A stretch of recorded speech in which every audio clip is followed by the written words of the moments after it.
मैं मुस्लिम भाइयों से भी कहना चाहता हूं, आप आज भी डर के साए में हैं। क्योंकि आप अपनी वोट की वैल्यू नहीं समझे हैं। परिवर्तन के आंदोलन को आगे बढ़ाने के लिए आपको उन निकम्मे नेताओं के भरोसे है जिनको अवसर मिलने के बाद उन्होंने नहीं किया।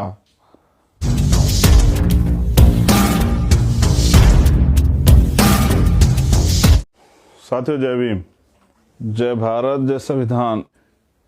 मेरे और मेरे जैसे लाखों लोगों को जबान देने वाले, स्वाभिमान सम्मान की लड़ाई को धार देने वाले परम पूजनीय विश्व रत्न डॉक्टर बाबा साहब अम्बेडकर, मेरे आदर्श, मेरे गुरु, राजनीतिक गुरु मान्यवर साहब श्री काशीराम, बाबू श्री काशीराम, भीम आर्मी आजाद समाज पार्टी के कार्यकर्ता, हमारे पदाधिकारी साथियों, मुझे आज लाइव आने के पीछे एक विशेष उद्देश्य था। उद्देश्य ये था कि इलेक्शन करीब आ रहा है और जब इलेक्शन करीब होगा तो मान्यवर काशीराम साहब ये कहा करते थे कि हमेशा 3 चीज से बच के रहना: मनी, माफिया और मीडिया। आप लोगों ने बहुत मेहनत की हो, लेकिन देश का जो मीडिया है, जो अभी जिस तंत्र के कब्जे में है, जिसको हम अलग अलग नाम से बुलाते भी है, वो मीडिया आपको दिखाना बंद कर देगा, आपकी बात नहीं करेगा।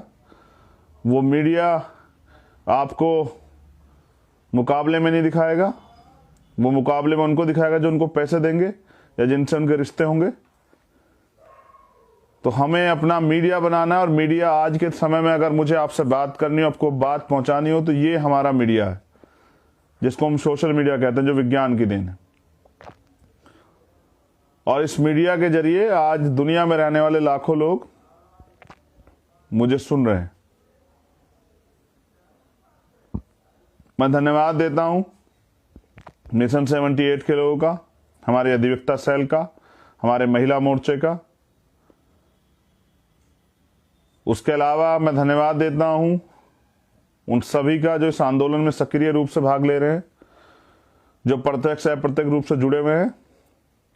अब बड़े पैमाने पे हमारी बहनें, हमारी माएँ, हमारे नौजवान साथी, हमारी पार्टी कार्यकर्ता, हमारे मिशनरी लोग अभी जुड़ चुके हैं। मैं अपनी बात की शुरुआत करता हूं। तो मैंने जो आपको बताया कि हमारा मीडिया ये है, जिसके जरिए वर्तमान के हालातों पे मैं अपनी बात आपसे रखूंगा। साथियों,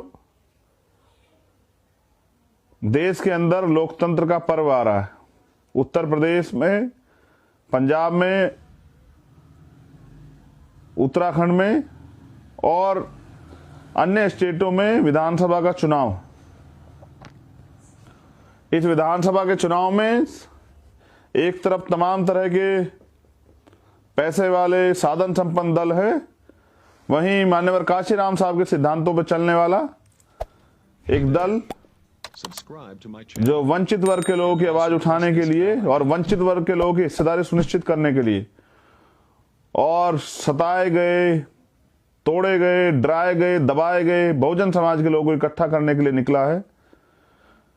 मानव काशीराम साहब का जो नारा था, बहुजन हिताय बहुजन सुखाय के नारे को आगे बढ़ाने के लिए निकला है। बाबा साहब अम्बेडकर का जो सपना था, शिक्षित बनो, संगठित रहो, संघर्ष करने की तरफ जो निकला है, उस नारे को लेके जो निकला है, जो इस देश में डॉक्टर APJ अब्दुल कलाम जैसी वैज्ञानिक सोच को आगे बढ़ाने के लिए निकला है,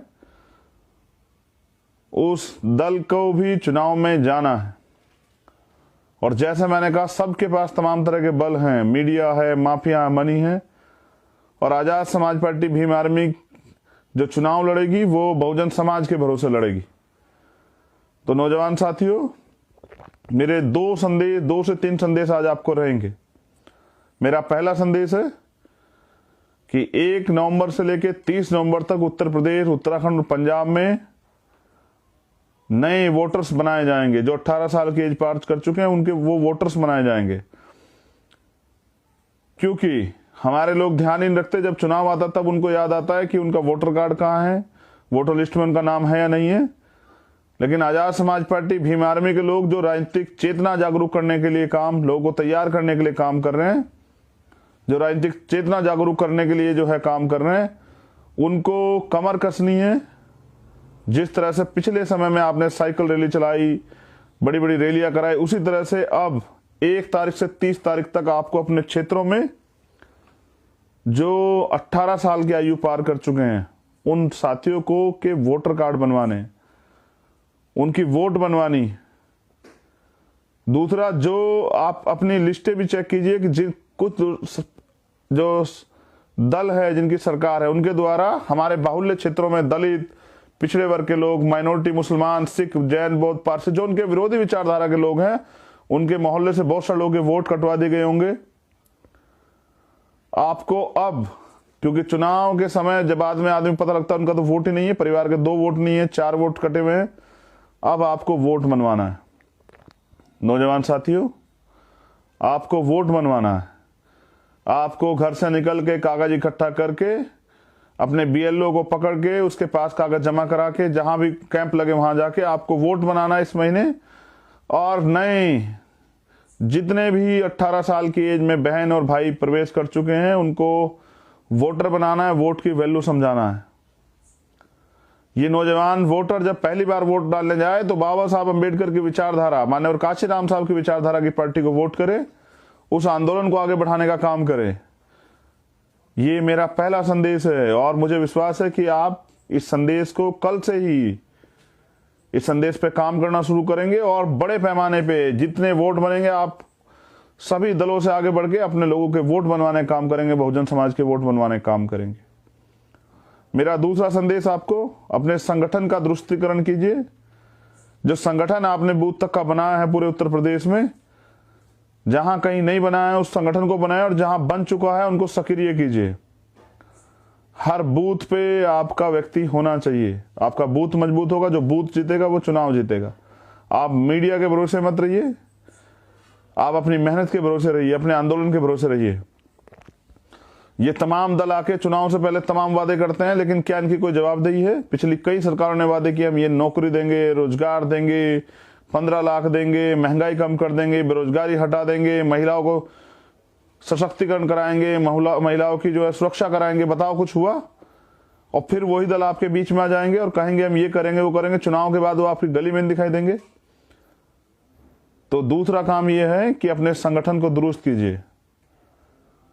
जिस काम के लिए आप पिछले 5 साल से लगे हुए हैं उस काम को आगे बढ़ाने का समय आ गया। नौजवान साथियों, लोगों के लिए चुनाव ही मात्र राजनीतिक दल होने का कारण है, लेकिन हमारे लिए कारण है कि हम बहुजन समाज के लोगों के अंदर शासक बनने की इच्छा को ताकतवर बनाएं। काशीराम साहब कहते दूसरों के महलों से अच्छी होती है अपनी झोपड़ी। अपने पार्टी, अपने दल, अपने संगठन को मजबूत बनाएं, क्योंकि लोकतंत्र है, यहां सत्ता के साथ विपक्ष की भूमिका है।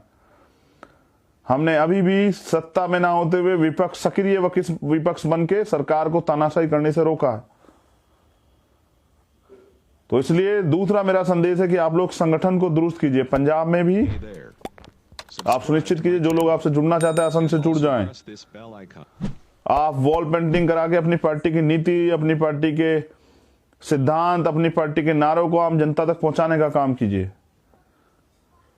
तो मेरा दूसरा संदेश ये है कि सस्ते साधनों पे किस तरह से अपने आंदोलन को आगे बढ़ाना, इसका ध्यान रखते हुए आप लोग बड़े पैमाने पे, पहला काम वोटर बनाने का, दूसरा संगठन को दुरुस्त करने का।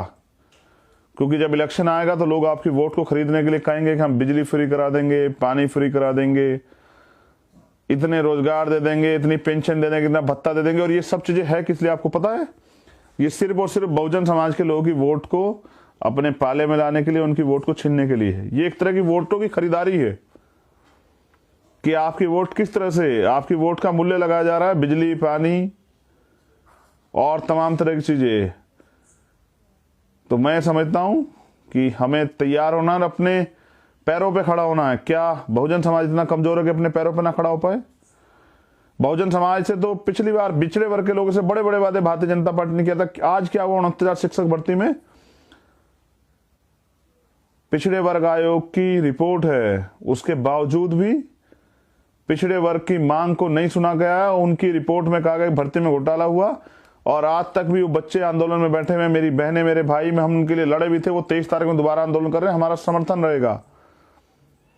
लेकिन मैं आपसे पूछना चाहता हूं, क्यों नहीं सुनी सरकार ने जायज मांग? ये सत्ता का दुरुपयोग भारतीय जनता पार्टी के लोग कर रहे हैं, और आपको अपने लोगों को भेजना है सदन में, क्योंकि जब आपके दल से चुन के व्यक्ति जाएगा तब आपके हितों की रक्षा के लिए बात करेगा। दूसरे की पार्टी दलों से जो चुन के जाएगा वो उनके हितों की रक्षा की बात करेगा, अपने पार्टी के अध्यक्ष की तरफ से, अपनी पार्टी की विचारधारा की तरफ चलेगा।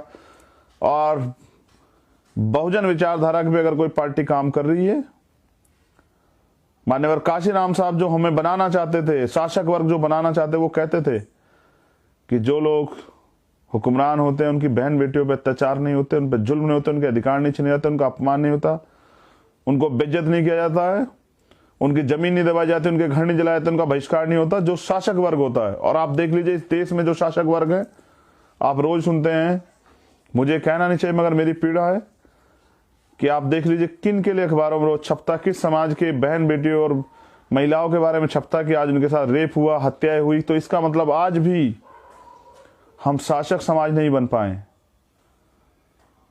इसलिए मेरा दूसरा संदेश आपको ये है, और मेरा तीसरा संदेश ये है आपसे कि समय आ गया है साथियों, कमर कसिए। अब चंद्रशेखर आजाद आपका भाई अब तक आपके साथ खड़ा होकर वो न्याय के लिए लड़ना चाहता है, और न्याय के लिए लड़ रहा था, अब वो न्याय देने वाला बनना चाहता है आपके सहयोग से। मैं किसी के तलवे पैर छू के, किसी के जो है ना, किसी के आगे पीठ झुका के आपके स्वाभिमान सम्मान का समझौता करके नहीं काम करूंगा। मैं तो आपको स्वाभिमानी समाज बनाना चाहता हूं। इसलिए मैं आपकी ताकत से, क्योंकि काशीराम साहब कहते हैं जिसका वोट होगा उसका राज होगा। बाबा साहब ने भी कहा, उन्होंने कहा वोट का अधिकार मैंने बिकने के लिए नहीं दिया है, वोट का अधिकार मैंने दिया आपको गुलामी से मुक्ति के लिए। हम बहुजन महापुरुषों के जो बच्चे हैं वो स्वाभिमानी लोग हैं, ईमानदार लोग हैं, संघर्षशील लोग हैं, वो अपने हक अधिकार के लिए लड़ना चाहते हैं। और आप इतने बड़े पैमाने पर जुड़े, मैं आपसे ये भी बता दूं कि साथियों ये आंदोलन तो पीढ़ियों दर पीढ़ी चलता रहेगा। ये आंदोलन इसलिए अभी सफल होने वाला नहीं है, इसको समय लगेगा। मैंने अभी मुझसे पूछा गया मीडिया द्वारा कि भाई आप अगर गठबंधन करना चाहेंगे तो किसके साथ जाएंगे? तो मैंने कहा कि भाई मैं बहन जी के साथ जाना पसंद करूंगा।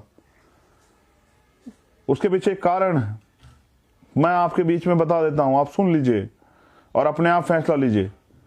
उसका कारण यह है मेरे बहुजन समाज के लोगों कि मेरे लिए समाज सर्वोपरि है। मैं समाज से हूं, मेरे लिए समाज ही सर्वोपरि है। मैंने अपना जीवन समाज के लिए समर्पित किया है। भीम आर्मी आजाद समाज पार्टी के लोग बहुजन समाज की रक्षा के लिए, उनके अधिकारों की सुरक्षा के लिए, उनके स्वाभिमान सम्मान के लिए लड़ते हैं।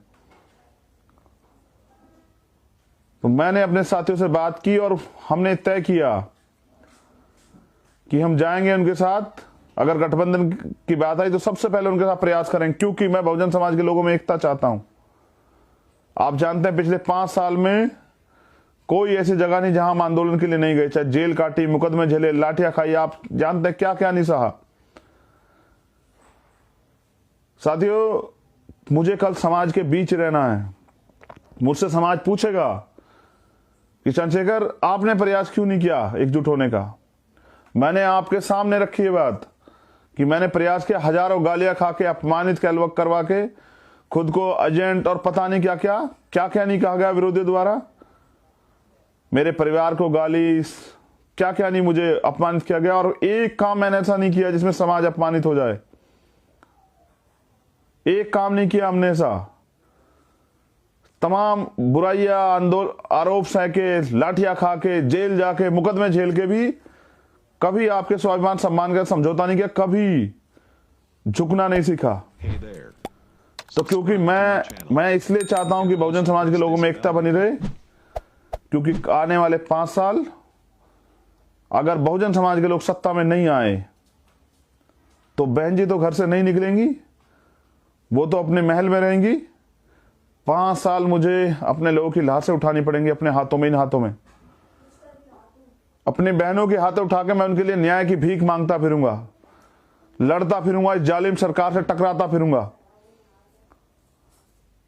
मेरे लिए मेरा व्यक्तिगत हित, मेरा स्वाभिमान कोई मायने नहीं रखता। जब बाबा साहब अम्बेडकर से पूछा गया कि डॉक्टर अम्बेडकर, आप में और देश के हित में टकराव होगा तो आप क्या करेंगे? बाबा साहब ने कहा, मैं उनको अपना गुरु मानता हूं, कि जिस दिन देश के हित में और मेरे व्यक्तिगत हित में टकराव होगा, मैं देश की तरफ खड़ा रहूंगा। लेकिन जिस दिन देश हित में और मेरे समाज के हित में टकराव होगा तो मैं अपने समाज की तरफ खड़ा रहूंगा। मैं इसलिए इतनी गालियां खाने के बाद, अपमानित होने के बाद, एक स्वाभिमानी व्यक्ति जिसने, जो सरकार के आगे नहीं झुका, 16 महीने जेल काटी, हम पे आरोप लगाने वाले अपने बच्चे को 10 दिन के लिए जेल भेज के देखा, एहसास हो जाएगा। हमारे लोगों ने, भीम आर्मी के लोगों ने जेलें काटी, मुकदमे झेले, लाठियां खाई, अपमानित हुए। मैं खुद, हमारी टीम, सब लोगों ने, हमारे सब साथियों ने, माननीय अध्यक्ष जी और हमारे और साथी, सब लोगों ने क्या क्या नहीं सहा। 16 महीने जेल काटी, लेकिन उफ नहीं कहा कभी समाज के बीच में, और प्रयास किया हमेशा एकजुटता का। कहना आसान है, आप हमारी जगह खुद को रख के देखिए और इस दर्द को महसूस कीजिए। मैंने इसलिए अपील की कि ये समाज एकजुट रहे, क्योंकि मुझे समाज के बीच जाना। कल आप मुझसे पूछोगे कि आपने एकजुट करने का प्रयास क्यों नहीं किया भैया, तो मैं सच्चा हूं, ईमानदार हूं, इसलिए मैंने प्रयास किया। इतनी अपमानित होने के बाद मेरे लिए मेरा व्यक्तिगत अपमान से बड़ा है बहुजन समाज के अधिकार, उनका स्वाभिमान, सम्मान, और वो आंदोलन जिसको बाबा साहब अम्बेडकर और माननीय काशीराम साहब और उनके सहयोगियों ने अपने खून पसीने सींचा, वो आंदोलन इंपॉर्टेंट है। इसलिए मैंने पहल की, क्योंकि मैंने कहा ना, आज भी देख लिए, पिछले 5 साल से लगातार हम लोग सड़कों पे दिन रात नहीं देखते भीम आर्मी के लोग। अभी भी कई लोग भीम आर्मी के जेल में। अभी हमारे उन्नाव के जिलाध्यक्ष अभी छूट के आए, और गए किस लिए थे? इसलिए क्योंकि न्याय की लड़ाई लड़ते हुए इस सरकार के सामने घुटने नहीं टेकते, न्याय की लड़ाई लड़ते हैं। और कोई दिन नहीं जाता जहां भीम आर्मी के लोग ना लड़ते हों। अभी केरल में हमारे प्रदेश अध्यक्ष को उठा लिया गया, एक बहन के न्याय की लड़ाई लड़ रहे हैं वहां।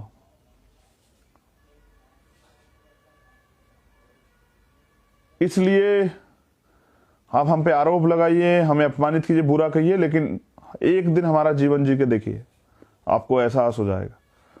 मैंने इसलिए पहल की क्योंकि मेरे लिए समाज परिवार है, और मुझे समाज के बीच रहना। मैं महलों में जाके नहीं छिप सकता।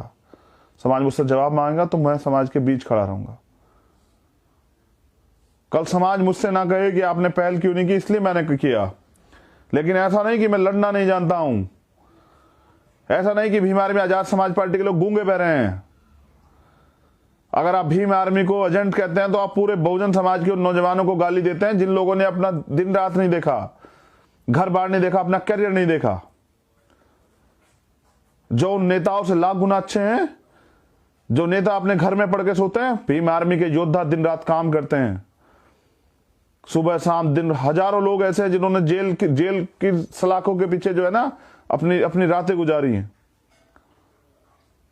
और मैं जो कुछ हूं, मैं भीम आर्मी की वजह से हूं, अपने रहबरों, अपने गुरुओं की वजह से हूं, आजाद समाज पार्टी की वजह से हूं। मैं किसी नेता की वजह से कुछ नहीं हूं। मुझे किसी ने कुछ नहीं बनाया। मुझे अगर कुछ दिया है, मुझे कुछ बनाया है, तो बहुजन समाज के लोगों ने और भीम आर्मी के लोगों ने।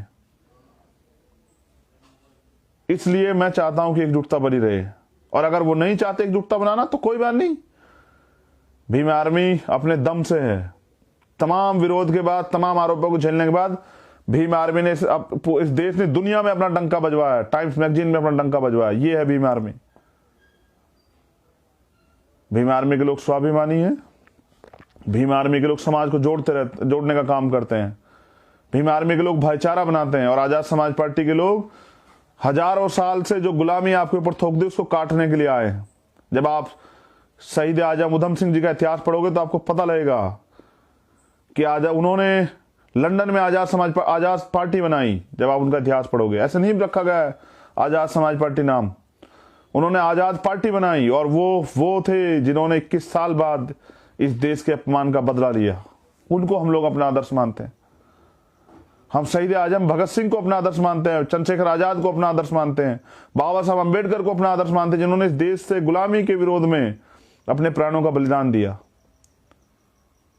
हम मान्यवर काशीराम साहब को नेता मानते हैं, जिन्होंने अपने परिवार के लिए एक बार नहीं सोचा, 1 रुपए की संपत्ति नहीं बनाई। अरे अपना पूरा जीवन निछावर कर दिया, और कल इस कर्ज को उतार दें। कभी कोई पूछे तो कह पाए कि बाबा साहब अम्बेडकर, हमने आपको धोखा नहीं दिया, मान्यवर काशीराम साहब, हमने आपके आंदोलन को मरने नहीं दिया। एक बार पूछा गया था बाबा साहब अम्बेडकर से कि डॉक्टर अम्बेडकर, व्यक्ति मर जाता, विचार भी मर जाता, आपका इस पे क्या तर्क, क्या व्यू? बाबा साहब अम्बेडकर ने कहा, व्यक्ति मर जाता, विचार भी मर जाता है अगर उसके विचार का प्रसार ना हो। अरे षड्यंत्र द्वारा बाबा साहब अम्बेडकर के पुत्र, जिनके जाने, बाबा साहब अम्बेडकर के जाने के बाद जिन्होंने बाबा साहब अम्बेडकर को पूरे देश को जनवाया, मान्यवर काशीराम साहब, उनको, उस रहबर को, उसके विचारधारा को भुला दिया गया। बहुजन हिताय बहुजन सुखाय, जो बहुजन की बात करेगा वो देश पे राज करेगा, वो दिल्ली पे राज करेगा। अगर मैं भी सबके चरणों में पड़ के, उनसे पूछा गया कि भाई आप जो है ये बहुजन की बात क्यों कर, सबकी बात नहीं कर रहे हैं? उन्होंने कहा, हम परिवर्तन चाहते हैं, हम परिवर्तन चाहते हैं, सत्ता को माध्यम बना के व्यवस्था में परिवर्तन चाहते हैं। हजारों साल से जो ऊर्ध्वाधर खड़ी व्यवस्था, जाति व्यवस्था, उसमें परिवर्तन चाहते हैं, जिस व्यवस्था में पैदा होते आदमी ऊंच और पैदा होते आदमी नीच हो जाता है, कर्म कोई विशेषता नहीं रखता है। जो व्यवस्था खड़ी व्यवस्था है, जो जिस जाति में पैदा हुआ है उस जाति में मरेगा। उन्होंने कहा, कुछ लोग जो ऊंची जाति के लोग अब खुद को मानते तथाकथित, वो इस व्यवस्था को, परिवर्तन को बर्दाश्त नहीं करेंगे, वो इसको यथास्थिति रखना चाहेंगे। वो चाहेंगे कि एक आदमी कितना भी बुद्धिजीवी क्यों ना हो, लेकिन जाति की वजह से अपमानित होता रहे। इसलिए मैं काशीराम साहब को समझ पाया और मैंने उनके आंदोलन को चुना। अब मैं आपसे अपील कर रहा हूं, अपने पैरों पे खड़े हो जाइए, अपनी किस्मत, अपना भाग्य, अपने भविष्य का फैसला खुद कीजिए, अपने आने वाली पीढ़ियों के बारे में सोचिए। रोज इनकाउंटर हो रहे हैं, रोज हत्या हो रही, रोज निर्दोष लोगों को जेल भेजा जा रहा है। कौन लड़ रहा है लड़ाई भीम आर्मी के अलावा? बताइए, पूरे देश में आप बता दीजिए, चाहे उड़ीसा हो, झारखंड हो, असम हो, बिहार हो, मध्य प्रदेश हो, राजस्थान हो, यूपी हो, पंजाब हो, हरियाणा हो, उत्तराखंड हो, बताओ कौन लड़ रहा है? दिल्ली हो, कौन लड़ रहा है? सबसे पहले आप जाके लड़ते हैं, तब लोग उसके पीछे पीछे पहरेदारी करने आते हैं, दिखाने आते हैं कि भाई हम भी हैं। तो मैंने जो संदेश आपको दिया साथियों, ये मेरा समाज के प्रति समर्पण है। मैं स्वाभिमानी व्यक्ति हूं, लेकिन ये मेरा समाज के प्रति समर्पण है कि मैं तमाम तरह के अपमान सह के भी एकता चाहता हूं। बाकी कमजोर नहीं है, बाबा साहब को मानने वाले गुरु हैं हमारे पास, माननीय साहब श्री काशीराम, कमजोर नहीं है। अवसर मिलने दीजिए, इस देश की राजनीति को बदल के दिखाएंगे। बाबा साहब अम्बेडकर और माननीय काशीराम साहब का सपना पूरा करके दिखाएंगे, अपने गुरुओं महापुरुषों का जो सपना था उसको पूरा करके दिखाएंगे। आप इतिहास उठा के देखिए ना, जब हमें अवसर मिला है बाबू जगजीवन राम के रूप में, तो सबसे ज्यादा नौकरी देने का काम, आर्थिक रूप से ताकतवर बनाने का काम हमारे महापुरुषों ने किया है। इसलिए मैं आपसे कह रहा हूं कि हमें सिर्फ अवसर की तलाश है, और वो अवसर आप देंगे। जब वो अवसर आप मुझे देंगे आगे बढ़ने का, फिर आप देखना। अभी तो आपने मुझे न्याय मांगने वाला चंद्रशेखर देखा, लड़ने वाला चंद्रशेखर देखा, एक बार कानून बनाने वाला चंद्रशेखर, आजाद समाज पार्टी बना के देखिए, एक बार न्याय देने वाला चंद्रशेखर बना के देखिए। अगर अन्याय हो जाए और न्याय करने वाला चैन से सो जाए, तब आप मुझसे सवाल करें। अभी तो मैं आपके बीच खड़ा हूं, आप जैसा हूं, आपसे कह रहा हूं कि आइए मिलके लड़ते हैं और करते हैं फैसला कि हम यहां गुलाम रहेंगे या हम शासक बनेंगे। अभी तो मैं आपसे कह रहा हूं, तैयार कर रहा हूं। बहुजन समाज के लोग अपना हौसला खो बैठे हैं। मैं तो उनसे भी कह रहा था, किसान भाइयों से, कि दो हमारा साथ और देंगे हम आपके गन्ने का दाम, एमएसपी की गारंटी आपको, आओ आप हमारे साथ। मैंने तो नौजवानों को भी कहा जो 69 शिक्षक भर्ती में बैठे हैं, अरे तुम मांगने वाले बन रहे हो, नौजवान हाथ फैला रहे हो, मैं आपको देने वाला बनाना चाहता हूं कि नौजवान दे रोजगार। इसलिए मैं आपसे कह रहा हूं, बहनों को मैं कहना चाहता हूं, बहनों अवसर दे के देखो। अगर रात को पेरियर रामास्वामी नायकर कहते थे कि रात को 12 बजे अगर एक महिला कुछ मील तक अकेली ना घूम के आए तो क्या बदलाव हुआ। अगर सुरक्षा का माहौल ना दे पाए तब कहना। अभी तो आपने लड़ने वाला चंद्रशेखर देखा, आपने तो लड़ने वाली भीम आर्मी आजाद समाज पार्टी देखी। भीम आर्मी के नौजवान तैयार हैं, कमर कस चुके हैं। भीम आर्मी के लोग, आजाद समाज पार्टी के लोग मन बना चुके हैं। वो अब किसी गुलाम चमचे के भरोसे नहीं रहना चाहते, वो दिखावी नेताओं के भरोसे नहीं रहना चाहते, वो तो कुछ करके दिखाना चाहते हैं। मगर गजब की बात तो देखिए, देश की सीमा की सुरक्षा के लिए आपको नौजवान चाहिए, बॉर्डर पे आपको नौजवान चाहिए। और देश में मैं मुस्लिम भाइयों से भी कहना चाहता हूं, आप आज भी डर के साए में हैं। क्योंकि आप अपनी वोट की वैल्यू नहीं समझे हैं। आप अभी अपनी वोट की वैल्यू नहीं समझे, आप डर के साए में, आपको रोज सफाई देनी पड़ती है कि आप इस देश में जो है, इस देश के प्रति समर्पित हैं। एक बार मुसलमान से अलग हटके अपनी वोट को की अहमियत समझते वोट देके देखिए। एक बार आजाद समाज पार्टी के साथ जुड़ के अपनी वोट का सही प्रयोग करके देखिए, वह आपको बराबर की हिस्सेदारी मिलेगी। हमने तो अपनी पार्टी कॉन्स्टिट्यूशन बनाया। मैं पिछड़े वर्ग के लोगों से कहना चाहता हूं, जो पिछड़े वर्ग के नौजवान हैं, अभी तक जो आरक्षण आपको 27%, पहले तो 52% आबादी 27% आरक्षण मिला, और वो भी अभी तक लागू नहीं हुआ क्लास 1 में और तमाम तरह की चीजों में। इसलिए मैं आपसे कहना चाहता हूं, इतनी बड़ी आबादी अपने आप को गुलाम समझ के लोगों के भरोसे बैठी। आइए ना, आप लोग कीजिए फैसला। आपको यह भी तय करना पड़ेगा कि आपके अधिकार कौन छीन रहा है, और इन अधिकारों को जब छीन जाएगा आपके तरक्की का रास्ता क्या बचेगा। हम भारतीय संविधान की रक्षा के लिए निकले, उसकी रक्षा करके रहेंगे, और इसके लिए हमें दुनिया की कोई ताकत नहीं रखती, चाहे शांति से हो या क्रांति से हो, चाहे बलिदान देने के साथ हो। बाबा साहब अम्बेडकर को दोबारा नहीं मरने देंगे। बाबा साहब अम्बेडकर ने कहा था, मुझे मेरे मरने के बाद मरा मत समझना, जब तक संविधान जिंदा मैं जिंदा हूं, इसकी सुरक्षा करना। भीम आर्मी संविधान का सुरक्षा दल है। आप कोई आरोप लगाएं, कोई झूठ फैलाएं, तमाम तरह की बातें करें, अगर आप में दम है तो भीम आर्मी के जीवन को जी के देखिए। मैं सलाम करता हूं, क्रांतिकारी नीला सलाम करता हूं, जय भीम करता हूं भीम आर्मी के नौजवान साथियों को, आजाद समाज पार्टी के कार्यकर्ताओं को, आजाद समाज पार्टी के सभी नेताओं को, बहुजन समाज, पूरे बहुजन समाज को। जय भीम, जय भारत, जय संविधान। अभी तक आपने अमीरों को देखा है, ये लोकतंत्र है।